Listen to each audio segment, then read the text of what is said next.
Hi, this is your friend, or I'm on your side, Dr. Corey Stack. I just wanted to talk there about. There's been a lot of discussion recently, and it's good that it's finally coming out now in in the door, and questions being asked about the protection of whistleblowers. And I mean, I can tell you that there's severe penalisation of whistleblowers at the moment. Unless the whistleblowing is about a very a very narrow range of issues which don't criticise the state in particular. So if I think the first introduction to the Protective Disclosures Act, that if you in any way criticise the state, if we're doing any kind of wrongdoing, serious or otherwise, you will not get any protection from this act. And that's the first clause of the act. So I suggested that should be the new amendment.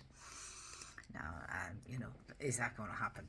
No. So that's not going to happen. But I think that's closer to the truth than a lot of people might imagine. So let's examine it a bit closer from the first person who wrote the first seminal paper on the Protective Disclosures Act or implementation. It's on Academia.edu, called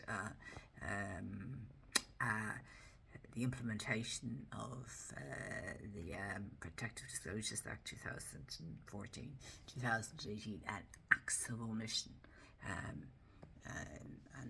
It arose from asking the question, what's an act of omission in law, and it was absolutely explosive. I didn't realise it at the time, unfortunately, how explosive that expose was, and it really was the first seminal paper on the protective disclosures, and it came from a mathematician, not a lawyer. So that the lawyers have it, believe me, they have it, they all have it.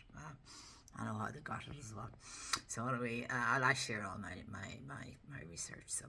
So does Ireland's whistleblower law really protect truth, or is it in fact, does it protect institutions? Now, this is a point very well made, I think, by Mr. O'Flynn, a Cork TD, and I think it's also made by Eddie Hobbs. So Eddie Hobbs is really getting to the heart of what's wrong with the protective disclosures regime, and so is Mr. McGuinness and others. So they're finally beginning to, but I've been looking at it for years, so I if they wanted to ask the experts, they should be asking me.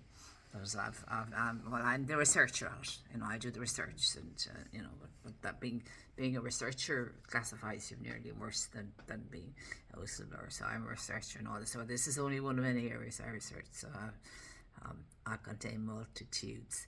So whistleblowers are supposed to be protected when they speak up.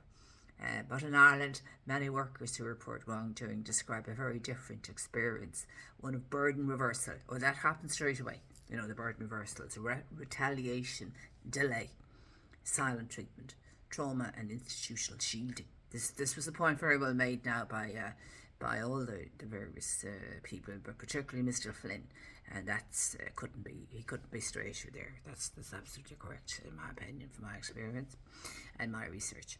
In this 10-minute explainer, I'm going to break down how Ireland's protective disclosures regime or system appears to protect institutions more than the truth, particularly when those institutions are state bodies, and why so many whistleblowers struggle to get justice.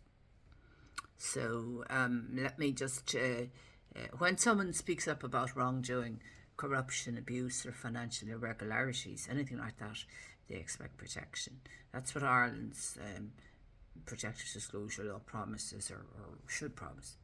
And particularly if it was aligned to the EU Charter and the EU human rights law, human rights articles and all of that. And my research shows that it's way behind, the European law legislation on several of the human rights in the Charter, in particular the directive, but all the human rights. I mean, it's appalling legislation. Really, it's watered down to powerless. It's really powerless, and really it's designed really to really upset whistleblowers. That's the rest of it. It really is designed to really penalise whistleblowers. The actual act itself, that's really what